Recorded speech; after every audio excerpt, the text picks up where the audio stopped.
bun sien. Kapor len bagi Kristan Katolik ki kenmau ya kajing sya shitom jong Jisu sau pos ngi kenti.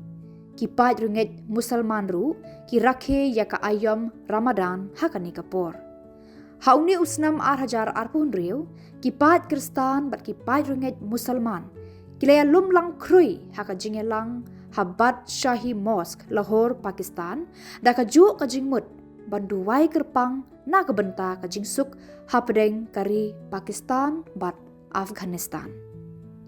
U Reverend Padar Asif Sardar, Vicar General jaga Archdiocese Lahore, ula batai baka jing thumu jong kani ka jingelang kalong kadak ban wanra ya kasuk kasan bat ka jingeteli wat hapdeng kani kapor bakari Afghanistan bat Pakistan kidang hiar thama. Katkum kalat pathai khubor na Vatican, upadar Asif Sardar ula batai ya kani kalumpung kum kajing pos niu. Namarba uyo ya kalat ban sakhi ya ka jingsuk bat jing jai jai hapdeng ki Kristan bat ki Musalman ki ba laya lumlang ban duwai na kabenta ka jingsuk. Kani kamdei tang kapor jong ka jing duwai bat jing puson. Henrei ki pait runget Katolik ki layat procession bat ka jing thang ya ki mombati rengkat ki jing duwai baro shimiet.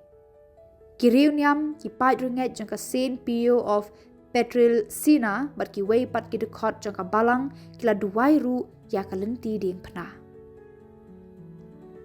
Reverend Padar Kaisar Feroz OMF CAP Executive Secretary Social Communications Commission Catholic Bishops Conference jong ka Pakistan bat ka Sister Azmat Superior ka Seng Carmelite Apostolic Sisters kilaya lam ya ka jingduai basho mensim.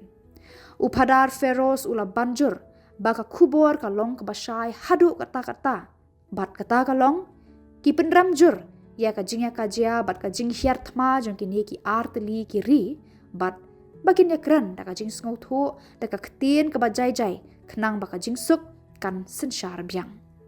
Shu ulapan kan mau bat kerpat baka jing suk kan nong ka thong bat ka jing angnut jong kalong briu man briu.